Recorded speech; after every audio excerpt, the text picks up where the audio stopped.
मित्रहरू नमस्कार। यो हाम्रो पालुस्थान बेहुलीबासमाथि यो पालुस्थान भन्ने यो रमणीय स्थल, यहाँ हामी आएका छौँ। यो दृश्य पालुस्थानको है। यो हाम्रो पौराणिक स्वामीको बुटो र यो हाम्रो पौराणिक पोखरी। यो पोखरी यस्तो छ, रमणीय त छ, तर के भन्दाखेरि यहाँ अलिकति सरसफाइको हैन, यहाँ हामी जो छौँ त्यसले अलिकति सरसफाइ गर्नुपर्ने देखियो। यस्तो रमणीय स्थललाई अझ व्यवस्थापन हैन, यो अलिकै हाम्रो गाउँपालिकाले या यहाँका युवाहरूले, युवा क्लबले पनि केही राम्रो काम गरेर यसरी रमणीय बनाएको रहेछन्। यो राम्रो हो, तर यो हुँदाहुँदै पनि यो सफाइ, अब यहाँ बाहिरबाट टाढाबाट पनि मान्छेहरू आउनुहुन्छ। यो सफाइ यो हप्तामा 10 दिनमा भनौँ न, यो झाडु लगाइदिने, यो कुचो लगाइदिने भने यो सफाइ पनि हामीलाई जरुरी छ। यस्तै गर्दै यो हामीले हाम्रो प्रवासी सामाजिक संस्थाको तर्फबाट पनि हामीले यहाँ कुर्सीहरू यसरी हालिएको थियो र हामीले अरू पनि काम गर्ने भन्ने योजनाहरू छन्। यहाँ केही न केही हामीले अरू पनि केही काम गर्छौँ भनिराखेका छौँ। अब हामीले केही न केही बनाएर निर्णय गर्नेछौँ र यो पालुस्थानलाई हाम्रो अलि व्यवस्थित बनाएर यसलाई धार्मिक को साथसाथै पिकनिक हब बनाउन सकिन्छ। यो अब लगभग बनि पनि सकिएको छ र बनाउन अझ व्यवस्थित गर्न सकिन्छ।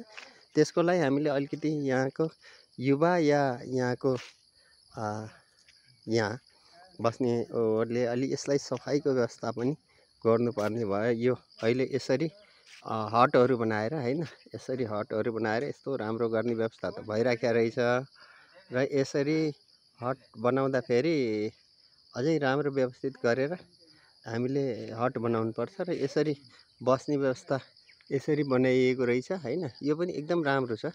यो हुँदाहुँदै पनि हामीले अझै व्यवस्थापन गर्नुपर्छ। ल हेर्नुहोस् यो साथीहरू, यसरी अब यो पोखरी छ, यो पोखरीमा अब यसलाई सफाइ गरेर अलिअलि पानी पनि हाल्ने व्यवस्था गरियो भने त अझै झनै राम्रो। तर नभए पनि यसलाई अझ सफाइ गर्ने हो भने त यहाँभित्र बच्चाहरू खेल्न पनि सक्छन्। यसरी धुलो मैलो हामीलाई यसरी गराएर हुनेवाला छैन। हामी यो ठुलो कुरो पनि होइन, हामी सबै मिलेर पनि यसलाई सफाइ गर्न सकिन्छ। र यसले हेर्नुहोस् यहाँको लोकेसन भनेको यस्तो छ। टाढा टाढा यो डाँडा चन्द्रकोट भनौँ, यो पुराम लगायतका डाँडाहरू यसरी यहाँ बसेर रमणीय स्थलहरू भेट्न र देख्न सकिन्छ। र यहाँ आउनुहोस् तपाईँहरू पनि होइन, टाढा टाढाबाट आएर यहाँ पिकनिक भनौँ न, यहाँको रमणीयता लुत्फ लिन सकिन्छ होइन।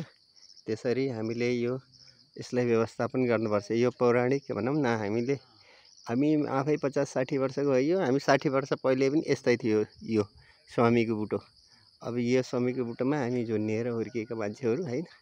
यो बेहुलीबासमा मान्छे हुने युवाहरूले यसरी यो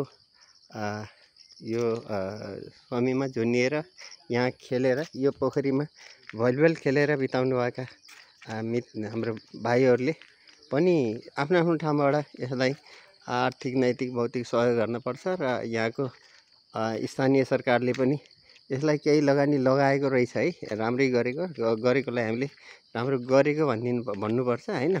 तर हाम्रो बजेट कम हुन्छ होइन, स्थानीय सरकारले गर्दाखेरि त्यही खालको वातावरण गर्न सक्ने कि नसक्ने भन्ने खालको पनि हुन्छ।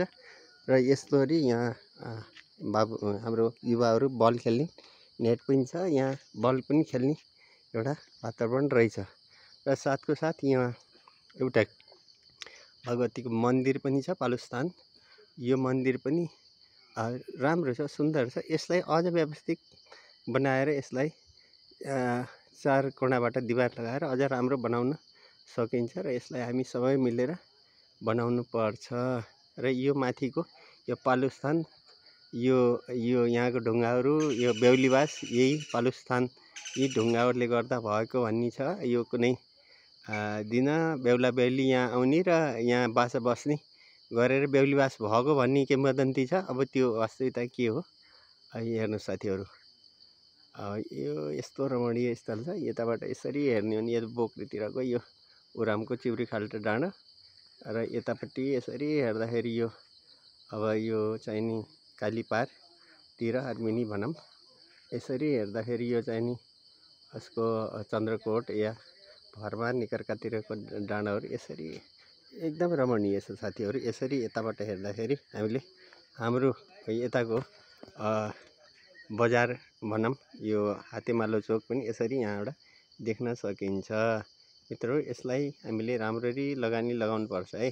सबै मिलेर गर्ने हो यो देशको काम।